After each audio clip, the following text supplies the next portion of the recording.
Je suis heureux et évidemment honoré, extrêmement honoré, de cette médaille d'or. Les 5 dernières années n'ont pas été des plus faciles. C'est the understatement of the day. À travers les épreuves, la crise de l'eurozone, les décisions difficiles, ce qui se dessine pour l'Union européenne, c'est une nouvelle étape dans sa maturité. Nous avons passé le cap d'une crise financière et monétaire sans précédent.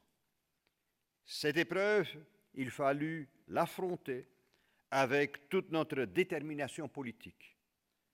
Sous l'effet de la crise, nous avons pris conscience à quel point nous étions soudés les uns aux autres. Notre interdépendance d'aujourd'hui, ce n'est autre que cette solidarité de fait très concrète, très réelle, à laquelle aspirait Jean Monnet. En tant que président de notre enceinte, j'ai conçu mon rôle comme gardien de la confiance autour de la table, comme bâtisseur de consensus. Dans la tourmente de la crise, je pense que nous avons tous les trois, donné priorité à l'essentiel. La survie de l'eurozone et donc, et ce donc est extrêmement important, et donc de l'Union européenne. Ces décisions, nous les avons prises les pieds au bord de l'abîme, le dos au mur et le couteau à la gorge. C'est l'urgence qui a été la sage-femme de cette dure décision.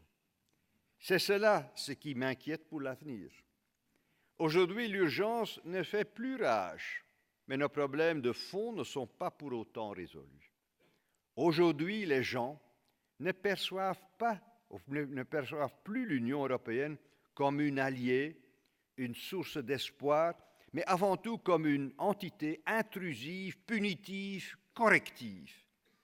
C'est cela aussi qui met à mal l'idée européenne dans beaucoup de nos pays. L'enjeu en cette année 2014 n'est au fond pas différent de celui auquel faisait face Jean Monnet à la sortie de la Seconde Guerre.